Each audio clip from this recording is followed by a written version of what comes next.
या कोण आहेत? मी दाई हाय. दाई? पण कशासाठी? हा कसला प्रश्न हाय? दाई काय कलेक्टरचं काम करते होय? काय येडी बाई हाय? ह्या माझ्या सासूबाई आहेत. हा म्हणूनच असले प्रश्न विचारताय. सोमन, तुला काय करायचं ते कर. जर बाळाला काय झालं ना तर काय होणार नाही. मी आपसुक बाळंतपण करून घेते. माशीला सुद्धा कळायचं नाही. माझी मुलगी बिन लग्नाची प्रेग्नेंट नाहीये. म्हणून काय झालं? हे सगळं बघायला लोक तिकीट घेतात का? हं?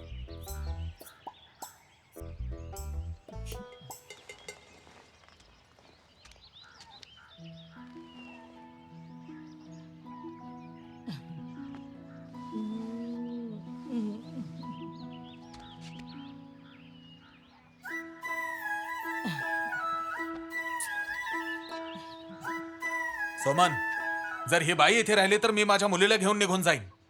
जर असं असेल तर तुम्ही जाऊ शकता. हे बघ, जास्त विचार करण्याची गरज नाहीये. चल माझ्या बरोबर. आई आपल्या बाळावर ओरखाडा सुद्धा सहन करू शकत नाही आणि तू आपल्या मुलीला चाकूला कापायला निघालीये. मी जी बाळणपणं केलीये त्यात दोघांचाही जीव गेलेला नाहीये. चल बाळा, निघूया.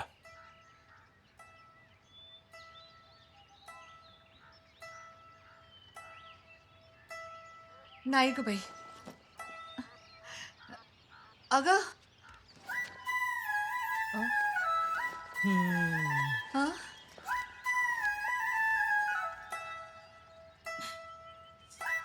चला इथून आम्ही निघतो. जानकी चला हो. हा ना, चल.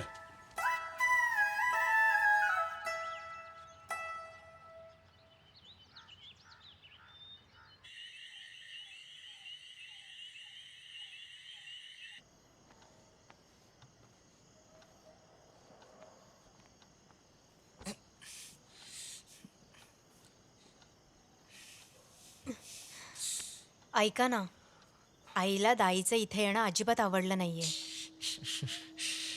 शालिनी, फक्त माझ्या आईलाच नाही, तुझ्या आईवडिलांना सुद्धा तिचं इथे येणं आवडलं नाही. त्या दिवशी दाईने तुझ्या कानात काहीतरी सांगितलं होतं. काय म्हणाली ती?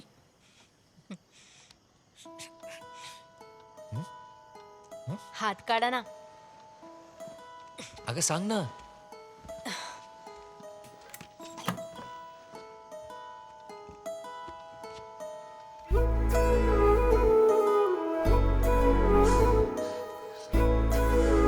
खरंच?